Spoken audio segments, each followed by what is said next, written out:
Bom, olá, muito prazer. Meu nome é Carlos Antônio. Eu sou aluno de doutorado da Universidade de Brasília. Sou orientando da professora Alba Mello. E o que eu venho apresentar para vocês aqui hoje é um artigo que foi publicado por nós na, numa special issue da CCPE. E o título desse artigo é A CPU-FPGA Heterogeneous Approach for Biological Sequence Comparison Using High-Level Synthesis. Esse artigo teve a colaboração do professor Alexandre Neri, do Departamento de Engenharia Elétrica, também da Universidade de Brasília, e do professor Alfredo Goldman, do Instituto de Matemática e Estatística da USP. Bom, esse trabalho ele foi parcialmente financiado pelos projetos do CAPES-Procad, CNPq e FAPDF. Se vocês tiverem mais dúvidas ou querem se aprofundar mais no artigo, ou tiverem interesse, né, alguma curiosidade de saber mais a fundo, aqui tem o link na descrição do nosso DOI, desse artigo.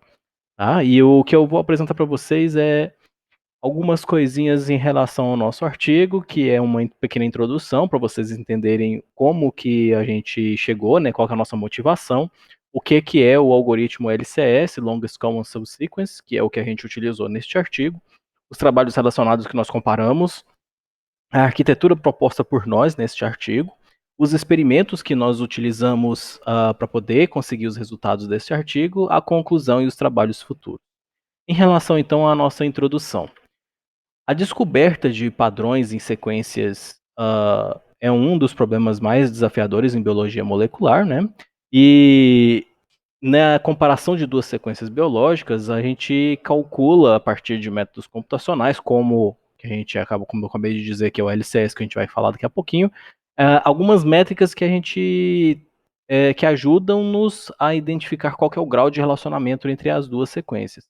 E esse alinhamento ele é definido como um pareamento. Então ele vai esse algoritmo ele vai comparando os caracteres de cada uma das duas sequências para a gente poder definir qual é então esse grau de relacionamento. Um par de resíduos é justamente uma definição que a gente utiliza na biologia, que pode ser um match, um mismatch ou um gap. O match é quando os dois pares são iguais, quando a gente tem o mesmo caractere nas duas sequências. Um mismatch quando os dois são diferentes. E um gap quando ele tem uma lacuna. Tá? Uma lacuna pode ser simplesmente um espaço vazio ou então um outro caractere que não esteja dentro do escopo de DNA. O objetivo da comparação é justamente obter o melhor score de similaridade entre essas duas sequências, e ele é a base, né, e o alinhamento dessas duas sequências é a base de muitos dos estudos da bioinformática. Então, é muito necessário a gente conseguir esse grau de relacionamento. Os algoritmos de comparação de sequências, que produzem resultados ótimos, eles são executados em tempo quadrático, ou seja, O de n ao quadrado, e n é o tamanho dessas sequências. Então a gente tem, quanto maior as sequências, maior é o tempo de execução a serem comparadas. E o LCS é um desses algoritmos que ele retorna um resultado ótimo para a gente e é utilizado bastante na comunidade científica, tanto na bioinformática quanto em outros trabalhos. As arquiteturas que são dedicadas em hardware, como os FPGAs, eles têm sido utilizadas para fazer essas comparações, só que tem um certo problema com essas plataformas, porque é necessário um conhecimento sobre o hardware, é necessário o conhecimento sobre a linguagem HDL, né, que são o Verilog, System Verilog e VHDL, e para poder projetar esses algoritmos dentro dessas plataformas é necessário um tempo maior de implementação. Então, o que que a gente quer com High Level Synthesis, que é a síntese em alto nível? É a gente conseguir interpretar uma linguagem de alto nível, seja C, C++, em arquitetura de RTL que consequentemente se deriva para de um VHDL para poder colocar, mapear quais são as portas, quais são os componentes a serem utilizados do hardware para a implementação desse algoritmo.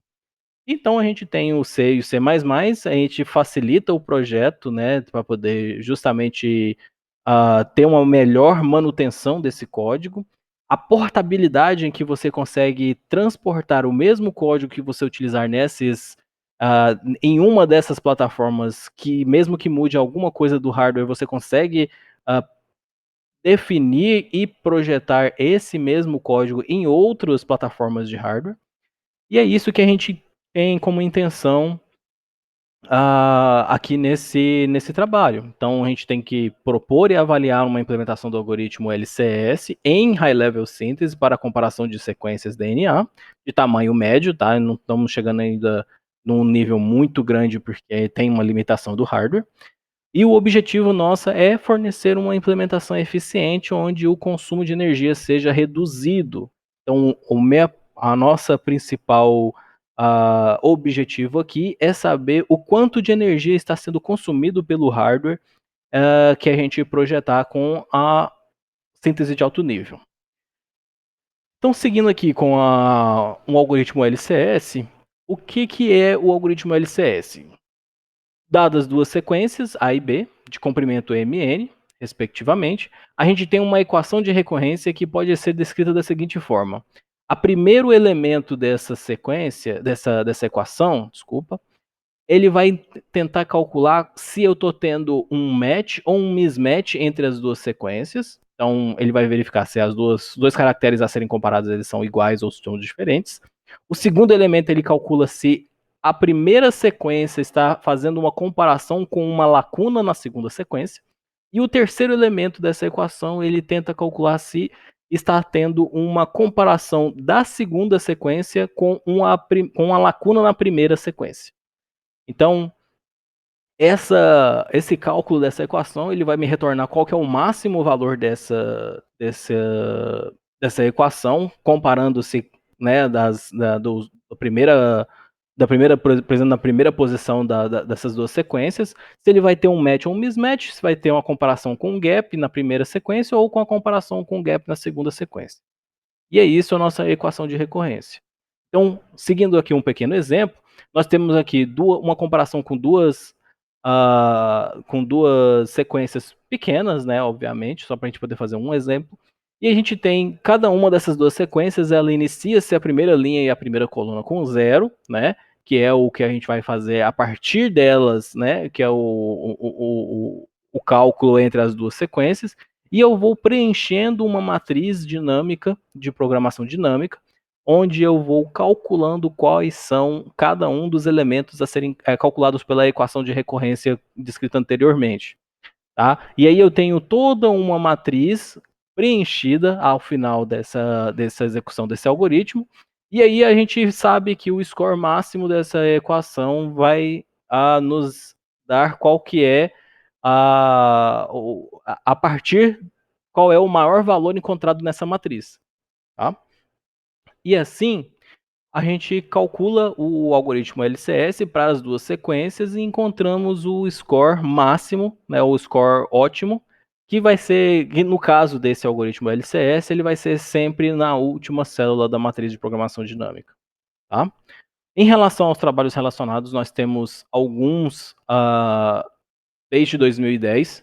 Tá? O problema maior desses algoritmos é que o tamanho desses algoritmos que consegue fazer a comparação não é muito grande. Vocês conseguem ver aqui que a maioria desses algoritmos eles não passam de 10 mil. Tá? E a maioria desses trabalhos eles utilizam C++ e o VHDL, o que é muito custoso em termos de implementação e programação e manutenção do código e assim por diante, tá? E a gente consegue ver que o nosso trabalho aqui, ele utiliza o algoritmo LCS, utilizando mais uma técnica, que é o Wavefront, que nos possibilita ainda melhorar ainda mais o nosso cálculo matemático dessa matriz de programação dinâmica, tá? Então a gente utiliza o FPGA, o HLS, né, seria a síntese de alto nível, e a gente consegue chegar até um tamanho de 50 mil caracteres para cada uma das sequências a serem comparadas. Então a nossa arquitetura proposta é o seguinte: nós desenvolvemos todo um projeto dentro da FPGA em que eu leio as duas sequências e a serem comparadas, obviamente, e eu mando essas duas sequências diretamente para a placa FPGA através de DMA da placa. Lembrando que essa placa que nós estamos utilizando aqui é a ADM PCIe KUE, KU3. Desculpa. Essa placa ela possui barramentos de DMA diretamente na PCI Express do computador e a gente consegue enviar essas duas sequências sem necessidade sem necessidade de passar isso por um processador ou qualquer coisa do tipo. Ele vai diretamente para as block RAMs, que são as memórias internas da FPGA, e essas memórias internas da FPGA são muito rápidas, então a gente não precisa passar por uma memória RAM nem nada do tipo. Eu só simplesmente envio elas para a FPGA e através dessas dois blocos de memória dentro da FPGA eu já inicio a minha comparação. Aqui vocês conseguem ver que tem um quadrado maior, um rosa, que é o LCS Coprocessor. O que significa isso? Eu criei dentro da minha FPGA um coprocessador utilizando C e C++, usando a síntese de alto nível, que é capaz de criar para mim quais são a forma como eu vou calcular a minha matriz de programação dinâmica da comparação dessas duas sequências diretamente na FPGA. Então, ela é o meu acelerador. Então, a gente consegue particionar essa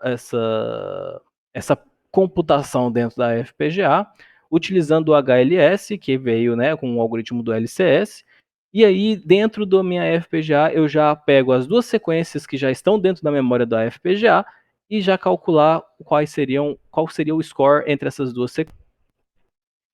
Nós geramos algumas sequências, tá? Essas sequências foram geradas aleatoriamente. Elas são 40 sequências aleatoriamente geradas para testes tanto de 10.000, 20.000 e 50.000. São 20 comparações para cada um dos tamanhos que nós fizemos experimentos.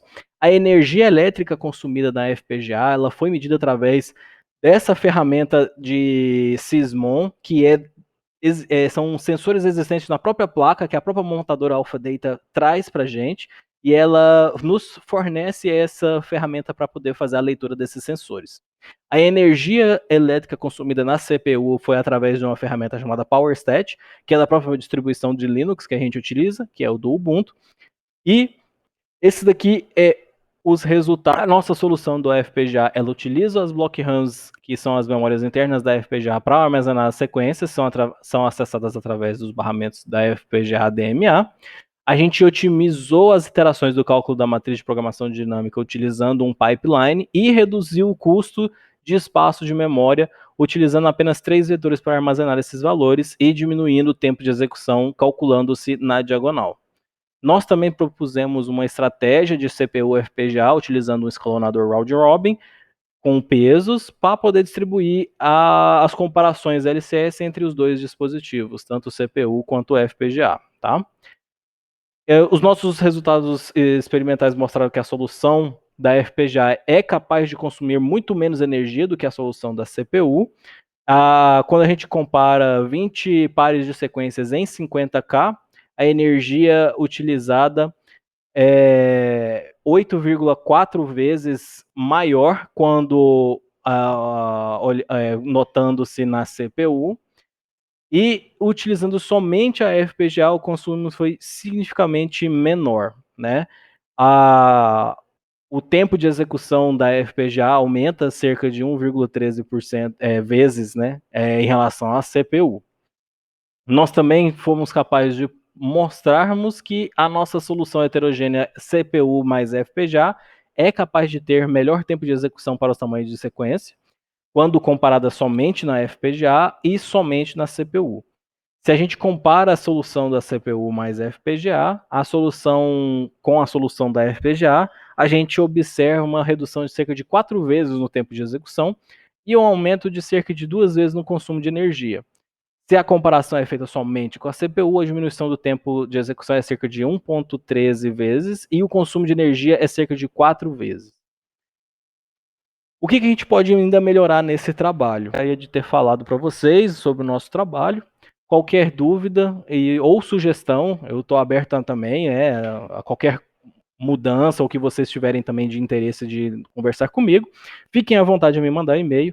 Eu agradeço muito pelo seu tempo e pela sua atenção e até uma próxima.